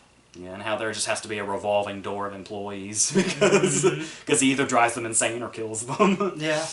So. Or drives them insane, tries to kill them, fucks them, then tries to kill them again. An endless cycle. Yeah. Which, for those of you out there watching, Harley and Joker is not a romantic relationship. Stop trying to make it that way hot topic. It is abusive. It's serious. It's fucked up. Alright, so anything else you wanted to add about Phoenix? No, I really enjoyed the movie. I enjoyed the take. I would love to see Phoenix do it again, but I mean, to be honest, he'd be the first one to repeat. I think it says something. Besides Hamill and Romero, if you count the TV show.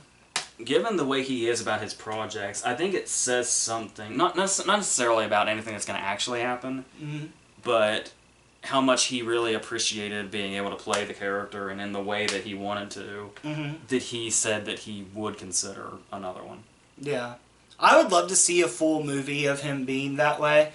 My only thing is I don't know if another movie that's just focused on him would work. Yeah. Now that he's made his transformation. Yeah, and then that's where the good luck to the writers have to come up with that story. Yeah, because Todd Phillips already said he'll never cross paths with, like, Robert Pattinson's Batman. He was like, if Robert Pattinson's Batman battles the Joker, it won't be that one. Which is, kind of a shame. But at the same time, I could see where this version of the Joker might be brought down a little bit by having to face something like a superhero. Yeah, we kind of take the reality out of it. Mm-hmm. Even though, like I said, we've seen, a grounded reality fight between Batman and the Joker, it's still this one's almost like, even with how far into the realism Nolan got, this kind of feels like another different kind of layer to the whole grounding in realism, and especially with how people can relate to the fact that it seems like. I'm trying to say this without getting too angsty, but how nowadays when you see, because there's so much access to different forms of media for, the phones and Twitter and all that, that it's hard to tell if, things are crazier or if it's just we have more of a way to see all the different crazy things that happen. It's like the fact that the movie's set in 1981, and you kind of see, similarities in the way he sees the world and how people talk about that and all that. I also love how he has devoted followers. So if he would ever do a movie like that, it would set up why he would have henchmen. Yeah, it's already there. Yeah, and it's it also feels like a kind of a nice. I wouldn't say callback because it's not a new thing, but when you look at in the beginning heist scene of The Dark Knight, when they're wearing the clown masks, aren't those clown masks an exact similar design to something that was in the TV series and something the Joker took part in? Yeah. And then it's it feels like a callback to, even in Phoenix's Joker, we get a scene where he's wearing a clown mask over his makeup that he pulls off. Yeah. And I like that. So, yeah, just anything. I mean, I love the whole movie. It's one of my favorites of the year. But I mean, it reaches such a monumental peak once he's in full makeup and the suit. It's well worth the trip. And if I can say it, one of the most insane things he does in the entire movie. There's the murders, there's the beatings, there's his whole past, all that stuff. One of the most disturbing things he does in the movie is with the legs on those pants being a little too small, wearing those fucking white socks. It's like, this person is definitely out of their fucking mind. Alright, so do we go into animated land? Mm-hmm. Alright, I'm not sure where to start with. Mask of the Phantasm, I suppose, is probably the most... It's the, like, main theatrically released animated movie from the animated series. But the animated series gives... The animated series Joker gets so many memorable moments, though. It's not a series I've watched a ton. As a kid, I couldn't get into it, which is weird. You're probably much more likely to now. Yeah, I actually want to get, like... I have on my Amazon wish list the entire series is on DVD for like $40. And it's literally like, basically just like that era of the comics, just like moving. Mm-hmm. Mm-hmm. The animation's really cool. Mark Hamill's great. That's why he's brought across all platforms. Except for Arkham Origins, Mark Hamill's the voice of the Joker in the Arkham games as well. Which the Joker's fantastic. And Arkham Knight's sitting here. In Arkham Knight, he's relegated to like being a hallucination. Because the game starts with you cremating him. Because he dies in the second game. The Arkham games is one of those places where Joker kind of overstays his welcome, because in the first game, I don't know if you know the plots of the games. In the first game, Joker takes over Arkham Asylum. He's your main villain. In the second game, he is running around loose. They converted an entire section of the city into like Arkham City and shut down the asylum. He's dying from some kind of chemical that he made in the first one that he took from Bane. So at the end of that one, he ends up dying. Like, Batman carries him out. And you think, oh, that's going to be the end of it. You know, that's the end of his character. Arkham Origins come out next. It's an origin story. Your villain through about half the game is Black Mask. Then you realize Black Mask is just Joker wearing a mask. And then you get to Arkham Knight, and you find out that Batman has Joker DNA in him, so you hallucinate the Joker the whole time. So you could tell, after the Joker died in Arkham City, they're like, what the fuck are we going to do? Like, the best villain's gone. But, I mean, in the games, he is fun when he's there. His boss fight in the first game leaves a lot to be desired, but outside of that, so I guess technically that would count as animation. Of course, he's in the Lego Batman games, and he gets some good lines in there and does some fun stuff in there. And then, what's the other game there? Injustice, the fighting games. I don't like the version of him in Injustice 2. What did you say? He kind of looked like David Tennant on crack or something. Like, it just doesn't work for me, especially since the voice doesn't match. Imagine, like, what's a good comparison? I don't know. But you saw, the voice doesn't match the look. Yeah, there's one... You could tell that they kind of took inspiration from Leto, because he has the purple jacket with no shirt. Mm-hmm. And in the first Injustice, he looks completely different. He looks more like a comic book version. There's one animated interpretation where I don't necessarily care for the voice work too Is it much. Under the Red Hood? Yeah. Because I hear that a lot. Really? Yeah. I've heard a lot of people say they just don't really like the portrayal of the Joker in Under the Red Hood. Well, I've got quite a few things to say about Under the Red Hood, but before we get into them, as far as Hamill in general, it's another one of those cases where after the animated series came out and the movie started coming out and all that, you hear that thing where it's like nobody can read a Joker comic book anymore without reading the Joker's lines and hearing Hamill's voice in their minds. Yeah. Like, I was gonna make a reference to talking about like the Boner comic, Mm-hmm. where it's like when the stories are a bit more campy. It's like when I read those, I hear Romero's voice, Mm-hmm. but like any other comic with the Joker in it, I hear Hamill. Yeah. Like even if it's more like updated. Because he's gone like through so many adaptations. Hamill's been doing it a long time. Long time. And he's great at it. Who would have ever thought that fucking Luke Skywalker would be a great, like, voice background for the Joker? And his laugh's great. Yeah, star of Corvette Summer. It's one of the best Jokers ever. Corvette Summer. And the thing, this will be our transition into Mask of the Phantasm, is it's like his portrayal in that is so memorable, Mm-hmm. the whole thing out of that. And we were talking about the fact he's barely in Mask of the Phantasm, Mm-hmm. but he makes just enough of an impression that he's like one of the main takeaways you take away from that movie. Yeah, he definitely lets his presence be felt. Yeah, because I know I'll probably be murdered for this, Mm-hmm. but I always thought Mask of the Phantasm was like one of the more beloved Batman movies, like in general, and I always thought it was maybe just a tiny bit overrated, just a little bit. I do think there's an interesting story going on there, and there's a lot of things, but it is a good mystery.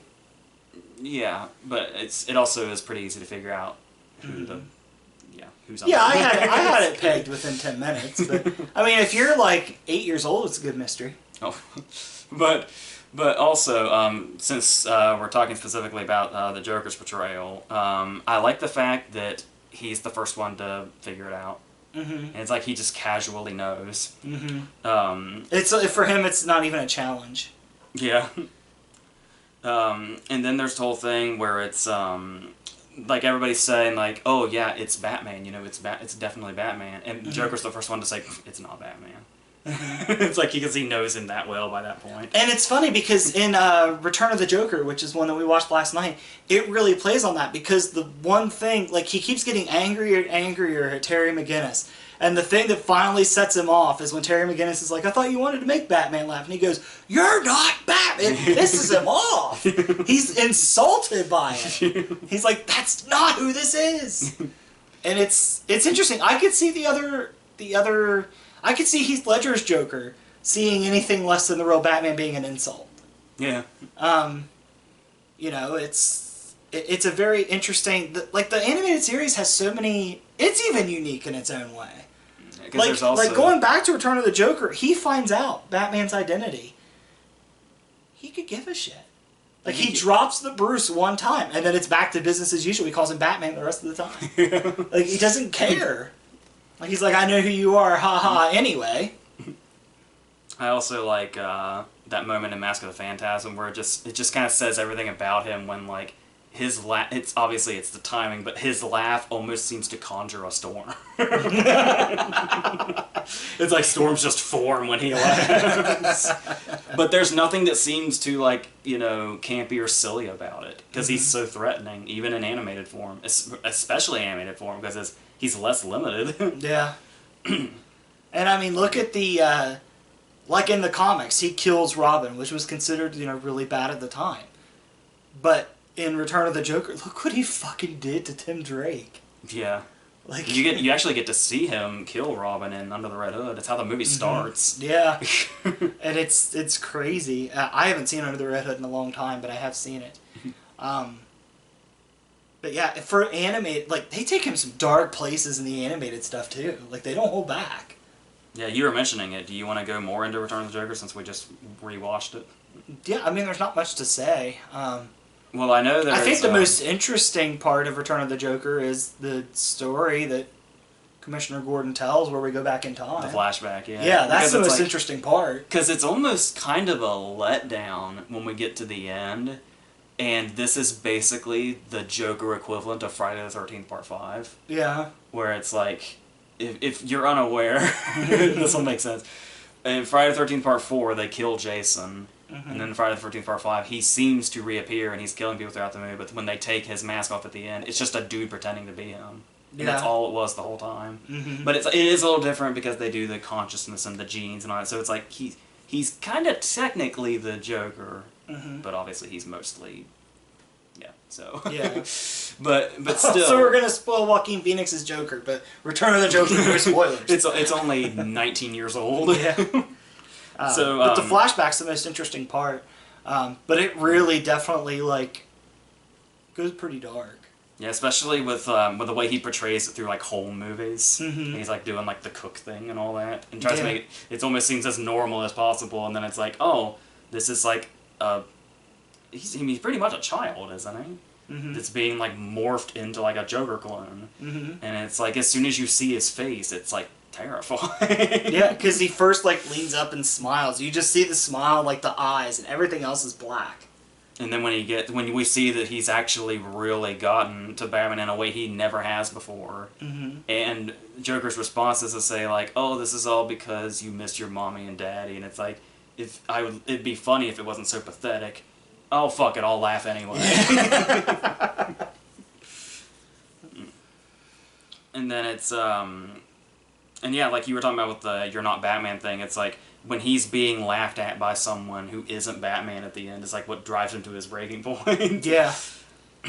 Like And he does things for an audience of one.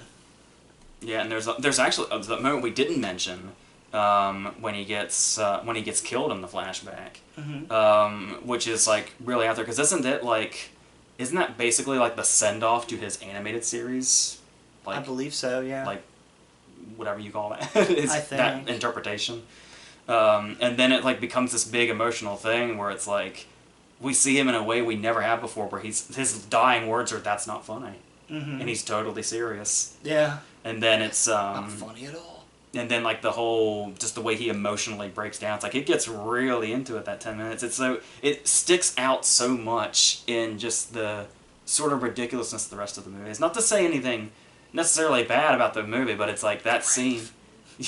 But that scene tonally is like so different to the rest of the movie, where it's like it almost should have been like. Yeah, almost like a final episode of the series or something. Yeah, like a series finale. Yeah. So yeah, and then and I do like his introduction in Return of the Joker also, where we just kind of see the red eyes in the dark that eventually just kind of come out. He gets so many different reveals in it.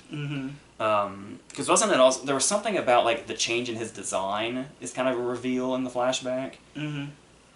Where like he started off one way and then like the animation changed and he got like more bland looking. And then that flashback in Return of the Joker was like a return to that sort of like the way he was animated. Yeah. And like brought him back to like almost like literally brought him back to life. Yeah, because in the first few seasons of the animated series, he's so expressive, like the way he's drawn, like in the flashback, and then in the fourth season, I think it was like he's just like his eyes are just black circles, literally. There's like no expressiveness there, and he's a character. Obviously, there has to be some expression. Yeah, because you were talking about that with some of the side characters in Return of the Joker, where it's like the kind of the main characters were much more animated, and the others were just sort of like kind of half-assed drawn. Yeah, like they aren't near as important. So yeah, so is that about it for Return of the Joker? Yeah, I would say so. How long ago was it you saw Under the Red Hood? It's been a long time. I don't remember much about it. Well, yeah, because I it's hard to tell exactly because yeah, I would say you were talking about the portrayal in general. Is kind of not. Like, I see a lot of people say they don't really care for it. Yeah, because I think John DiMaggio is the guy's name. And he the voice kind of. I think the voice might be fine if it weren't for the fact that like it just there's nothing to. Like there's something about the way Hamill does it to an extent. Michael Emerson in The Dark Knight Returns, where you can just hear the mischievousness in his voice. And that's kind of what's missing, I think, in DiMaggio's interpretation. But I still think there's a lot going here for the character in it. The moment when he's interrogating him, when he's trying to convince him that, like, hey, for the first time, it's not me. And his line is, did you really think I'd stir up this much trouble and not make sure you knew it was me? And, like, that's his defense, and it's like, oh, man, that's... Even in Batman's grasp, he's like, oh, yeah, I guess it kind of makes sense. And then there's the whole scene when he's, like, being propositioned, and they're saying, like, for me to get to this point to be sitting in front of you to make this proposition, there's, like, a lot of dead people and a lot of money involved. And the Joker's just kind of, like, he's eating chips listening to this the way Anton Chigurh was eating the peanuts in the gas station scene. just so mindlessly, like, I don't give a fuck what you're saying. No matter how much you're talking about bloodshed and money or something, but I don't give a fuck. I don't care about your problems. So yeah, and then there's the whole thing. Like there's always like a big like between like some of the stuff in Return of the Joker and Under the Red Hood. It's like when there's a lot of emotional like standoffs at the end of some of these movies, where it's like Jason's whole drive to do the things that he does in Under the Red Hood is just based on the sole fact that the Joker is still alive. Like that Batman never killed him, and the fact that he resents that. That comes up a lot. In Arkham Knight is like one of the bosses that you face off against, and it turns out that it's Jason Todd, which you could see coming from a mile away if you know anything about the comics, because he talks about how he knows Batman's fighting style and how Batman's old and washed up. It's obviously Jason Todd. But one of the reasons that he talks about for being bad is that he, talks about you let the Joker live after what happened. You let him live. Your fault. And it's always a big point of contention. Did you ever notice that whenever Batman's methods are questioned about not killing the villain, there's only one villain that's ever brought up that, should you let him live? Yeah, because there's the whole thing in the Lego Batman movie when he's like trying to tell the Joker, it's like, you're not my arch nemesis. Like, you're the one that blew that out of proportion. But I do like that that's a continuous thing where it does always come back to him. Like, even, like, it's a good moment, especially for the characters in the Lego Batman movie. But I mean, the Joker in the Lego Batman movie kind of had the right idea, I think. I mean, even Heath Ledger's Joker brings it up when he says the line, I think we're destined to do this forever. Yeah. And he whips out You Complete Me, which is the scene he's watching in the Lego Batman movie, of course. And then there's the moment at the end of Under the Red Hood, where I think DiMaggio's voice work actually does work for the scene, and that's when he's getting ready to set the bombs off, and Batman's like, nope, I'm gonna stop the bombs, and the Joker like tackles him, and he's like, no, like, this is it. This is where we can all die together. Like, don't you fucking do anything. Like, this is the culmination of every fucking thing I've ever done in Gotham City. Just let us blow up together. So I actually think I've always thought the Under the Red Hood story was pretty effective portrayal of the Joker, at least the way I see it. Yeah. I don't mind it. I'm just telling you what I see a lot online. Where do you stand on all the shit that goes down in The Dark Knight Returns? I haven't seen the movie. I've only read the book. It's pretty much like, Well, the one thing that movies do that's different from the book that's really interesting is, how... Ironically, it has a talk show scene. Yeah. Surely that's not an accident. Yeah. I would think. But like I said, you also see a lot of, like what was in Rises in there, like the... You're in for a show tonight scene when he comes back, which is like one of my favorite moments in Rises. It's like straight out of The Dark Knight Returns. But it's, you'll note before he gets out, before he goes on the talk show, there's a series of scenes throughout the books where we just kind of see him like sitting around Arkham. But the movies like build him up. Like, how the movies are split into two movies. And there's the first movie, we get like one close-up of his eye to show that he's there and he's watching. And then the only other time we see him in part one, instead of putting those scenes from the book in the movie, they build him up and leave him as a cliffhanger, and pretty much all of his stuff's in the second part. And him saying, like, him getting ready to go back out into Gotham is where the first movie cuts off. And then so, like, everything he does in the books is all in the second movie. And yeah, there's something I always really liked about Michael Emerson's voice work, because it's like he doesn't do like he didn't think too much about, like, they obviously didn't go in. One of the things that could have been really easy is to like try to make them sound a little older, but it's like he doesn't necessarily sound older, but you can sense that Emerson did it in a different way, there's almost kind of something effeminate about the way Emerson does it that's actually kind of effective. That sounds like it might be a weird direction to go, but it's like, it's just kind of subtle enough that it works, and it still sounds sinister whenever he speaks. And then we get, obviously, one of the most famous Joker moments in his whole history is the talk show, which, like I said, surely pushed Todd Phillips to end his movie that way, even if it's obviously a different scenario. But it does, like, when he's there with his doctor's voiced by Michael McKean in the movie. The whole thing about where he takes the mug, and he's like, you just give these to your guests? And he's like, oh yeah, we have a whole closet full of them. And so he just breaks it and kills his doctor with it, and then just kills everybody. Also worth noting, the talk show host and his sidekick are voiced by Conan O'Brien and Andy Richter. Nice. Nice. Which is also a callback because Conan played the Riddler in Lego Batman.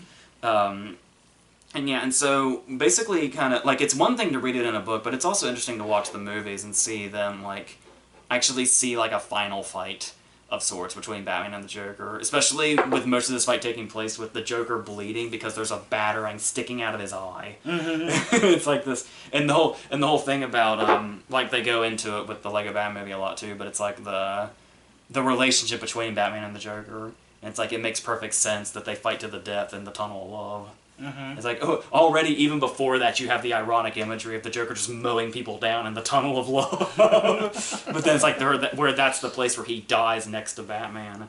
And then even when he dies like as a fuck you. Like I said, this is how people are going to remember you, kills himself. I believe, if I remember right, he snaps his own neck. Yeah, and he doesn't do it with his hands, he does it with his body. It's like he did it in the most brutal way to himself possible. And I like the way it's so finalized, too. Because when you read Joker stories and you see Joker deaths and stuff like that, we've had Joker deaths throughout. But there's something so final about it. Where it's like, where after the Joker dies, Batman just like, I think he like passes out or something, and then he wakes up. And like any other story, he would wake up and the Joker would be gone. And then he wakes up and the Joker's body's just still there, like totally lifeless. And it's like, it just feels so final. And it's, yeah, so that's even knowing the story, it came out in like, what, 86, the book? I think so. It's still such like a surreal moment, like in the history of the character, to see that. The Killing Joke is one we haven't talked about yet. He's kind of represented here. He might be too small to see. Where he's in his Hawaiian getup with his camera. What did you think about what did you think about the second half of the movie adaptation? I mean, it's a pretty accurate representation once you get into the actual Killing Joke story. Also worth noting, The Killing Joke, I believe, wasn't it the first R-rated Batman property, like in movies? I believe so. I can't remember if there was one between it and... Ironically enough, I have The Killing Joke in my cabinet over there. I'm not going to grab it. I don't think that's one of the ones I gave to you. No. But Mr. I don't read comic books, Tim Burton actually has a comment on the front of the cover of my Killing Joke. So there's that. We're really going after that Kevin Smith comment. We're offended by Kevin Smith. Kevin Smith, who's like one of the biggest... Kevin Smith has a great comment in the Dark Knight Returns book there where he says... The Dark Knight Returns is the catcher in the rye for comic book fans. Shit. That's pretty true when you say. Yeah. I have a book over there. It's Cacophony. I don't know how it's spelled. Kevin Smith wrote it. Oh, yeah. And he wrote the sequel. I don't have the sequel. But it's over there somewhere. What is your take on... obviously The Killing Joke is like one of the ultimate quintessential Joker stories. We get that whole sort of potential origin. What is your take on the ambiguous ending? Because I was going to say, I've never really seen it. I mean, I appreciate that there's something really ambiguous there, and I like the different directions people can take it. But I've never once thought about it, him being killed. No. Even though it is like the whole thing of... they call it The Killing Joke, but like nobody dies in the story. And so it's like it's a joke that leads into that moment where suddenly the Joker just stops laughing. It's like I kind of like to think that it's the Joker like is in shock that Batman is laughing, and that's why he stops. Yeah. Sort of like the one time after the scene we see in Return of the Joker where he's caught off guard. It's like it's another version of that's not funny. And so it's like if that had kept going on, we would have had a shot of the Joker saying like, "Dude."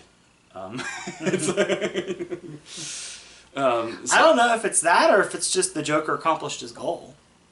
Yeah, because there's so many things and like I feel like we've reached such a point. The turning point in that is the fact that Batman's laughing that hard. So anything the Joker does, like there's no, I think that's another reason they left it ambiguous, is there's no wrong reaction for the Joker to have by that point. It's like, yeah, the Joker has like these certain areas where it's like, oh, he would probably never do this or react like this or whatever, but it's like, when Batman is laughing that hard, the rules have been broken. It's like there's no limits here in regards to what would happen after this, and then it just ends. So that's why I appreciate that ending. I've never taken it as Batman killed him. So... yeah, what does that leave? The Lego Batman movie? We never really went too much into. Would you consider the Lego Batman movie, like, when I reviewed it when it first came out, I was preaching to Owen's choir when I said that Lego Batman movie was like a Batman fan's dream, like that whole movie, and how it touches on everything. It really is callbacks to every single thing. And when you say... Now, sometimes there's a negative connotation to the word parody, because, like, you know, you're making fun of it, and you see the flaws in it, and you exaggerate them or whatever. Would you say the Lego Batman movie is the most loving parody maybe ever? Because there is nothing but love for the Batman property in that movie. Mm-hmm. Like, just everywhere. Even calling out stuff like Suicide Squad with, I did something! Doesn't even somebody say the idea Suicide Squad's the dumbest thing they've ever Batman heard. does. Well, get all the villains to fight all the other villains? That's a stupid idea. And so, and I was pointing out, you can tell they added those at the last minute, because with how much that movie probably had to be in production, it came out like, Suicide Squad was in August, and it was that February Lego Batman came out. Mm-hmm. So they would have had to have heard the reaction to Suicide Squad, then worked it into the movie and had it out by February. Mm-hmm. So it's like they were really quick on that, or maybe they anticipated it. It's like, and Warner Brothers being willing to take shots at themselves like that, and to point out the things where they did kind of maybe fall flat. Like when they show, when he's going through the different years of Batman movies, and for 97 he just shows the bat nipples. Yeah. Like, we don't even see him. And then it's like the whole movie is animated. You could say the whole movie is a cartoon. And I think that says something that when they show the TV series, they just show a clip. Yeah. Because it's like, it's so cartoony in itself, you don't even need to animate it. Yeah. Just show it. I don't think they even worked in the cereals with the big ears. That blew my mind when I saw it. And since it's a Joker video, Galifianakis' portrayal. Of course, I kind of went into it unsure, because I knew immediately that it was the most predictable thing about this portrayal was it was going to be met with cynicism towards Leto's. Because like as soon as like it was announced, it was like I can see people saying like Galifianakis is a so much better Joker than Leto, and he's just voice work. It's like it's such an obvious thing to say, but I mean, and you kind of roll your eyes at that because it's Galifianakis, and you think they're going to be sort of like it's going to be whatever. Galifianakis is really good because there is something that I'm not even sure what it is. It's kind of like what I was talking about with you have to have a mischievous sound to your voice, even if you're being sinister, and he's like full on mischief in his voice work. Yeah. But then there's also like how weirdly emotional it gets and how real it gets at the very beginning. When, like I said, it's like probably the only real sympathetic look we're gonna get at the Joker when he makes that face when Batman's like, dude, you mean nothing to me. And then actually gets like really real emotionally when he says, you mean nothing to me because nobody does. It's like, holy shit. That's like full on Batman for suddenly. It's like everything was so happy a second ago, and then they're like, oh shit. It's like the movie saying, yes, we're making fun, but we get it. Yeah. Like, and it's like, and starting the movie like that, I think, is another way that kind of makes the whole thing feel so like you feel they have so much love for just the whole thing in general. And so that's, yeah, and I honestly still can't believe how good, like, it is. Like, when he was, obviously he was a character in the Lego movie, and then when I heard they were going to make the Lego Batman movie, it's like, oh, wow, they're really milking this. It's like, I never dreamed that's what they were going to do. Like, I had no idea. I assumed it was basically just going to be his character in the Lego movie, just doing another story. I had no idea they were going full everything Batman. And it's this full-on love letter from literally beginning to end. It never stops. And it's amazing. And like I said, there's something that would have fallen through with the whole back and forth between the way they play up. Like I was telling you, I was kind of half joking, kind of half not. Kind of like the movie is. Where it's like, it's probably one of the more accurate portrayals of the Batman-Joker relationship. Yeah. So, yeah, where it's like the Joker just wants him to keep playing. And that's basically what it is. They're like children. But yet it's, yeah. And they're able to do it in a light way to where it doesn't do anything to demean the darker aspects. They make fun of the darker aspects at the beginning, like serious movies start with a black screen. But they're never like talking down to that. It's just like this, it's just the whole, it's just light about it. So, yeah, so, I remember when you first watched it and I hadn't seen it yet, you were like, dude. You're like, it's just a giant love letter to Batman is what it is. Yeah, because were you expecting anything like that? No. I was expecting the Lego movie with Lego Batman as the protagonist this time. Yeah. So is that? I really feel like we're gonna miss. There's so much. I feel like we're gonna miss something. I think we touched on everything I wrote down. So wow, did we get through this? Yeah, I think we hit everything. All right. So everything we set out to hit. So yeah, as you can see, we're not like, there's a lot of stuff here and a lot of stuff we've gone into, but in the comic book world, you probably could never call us like diehards by any means. Like you're much closer to that than I would be, especially because I'm looking at a cabinet full of graphic novels. Yeah, so this was just something we kind of wanted to throw together, something that you kind of wanted to throw in after the hype around Phoenix's movie. It's like, why not, you know, just touch on this in general, especially since there's so much to go into. So, yeah. So is there anything else you really have to add? No, it's just you know, with current patterns, as much as Phoenix's portrayal was loved, I'm sure it's a character that's going to get portrayed again, and it's going to be portrayed once again in a completely different way from any of the other versions. It's just a character that just opens itself up for that. There's not many characters like that in any kind of medium. And it's like, in the way that it's able, like I said, Leto's really the odd one out. Because you see, like, what Jack did, and they're like, oh man, you know, good luck to whoever's going to do this in Nolan's movie, even though I'm sure it'll be great. And then Ledger happened, and people are like, good luck following that, who's ever next. Then, of course, Leto happened, but then now that Phoenix has happened, it's like, good fucking luck to who's going to follow Phoenix. Because there was the whole thing we were talking about. I only just learned about this recently, that Jared Leto had responded to Phoenix's movie and the hype around it, where he said he was upset, he felt upset and alienated by it. I mean, I get where he's coming from, because I did always think, where it's like, I do wonder how Leto could do with another director and another story. Like, when I heard that Leto wanted to do more movies, I was curious. It's like, maybe he'll be able to fix it. But like that's something where it would come out like, we'll know for sure whose portrayal it is. Because if he's married to the idea that this is what the character's like, then he's doomed. But it's like, if he could do it in another way, maybe not under Ayer, and it could be something totally different, I would want to see that. I just want to see what he can do. I think the what if scenario we're gonna get is, what if we had Leto's Joker in James Gunn's Suicide Squad? What would James Gunn have done with the character? Yeah. It's like it's kind of a shame we won't, because he's nowhere. I hear he's nowhere near Birds of Prey. There's no. There's a line in the trailer where Harley's like, "I broke up with Mr. J," and that's about all these mentioned. Yeah, there's no. I think this is another thing that upsets Leto, is like, there's no like thing going on, like even leading into him doing it again. So now he's doing the Morbius thing. So see how that goes.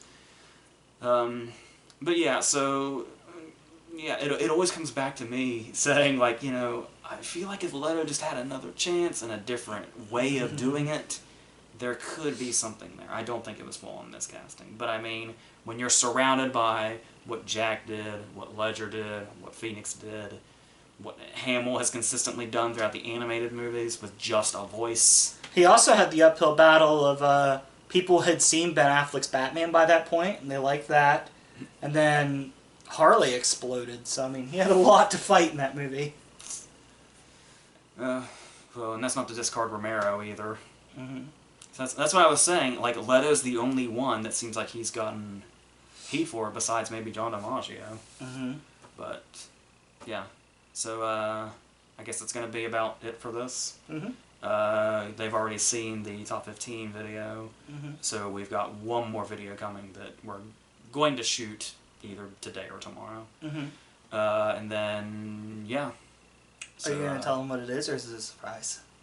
They can wait for it. Oh, and we've got the Jay and Silent Bob video coming too. Yeah. So, all that. So, yeah, like I said, this whole full week that's coming up, from Tuesday to the following Tuesday, is just a full week of a bunch of stuff. So, hopefully I can get all that in on time. So, anything else to add? Alright, then I think that's going to do it for this.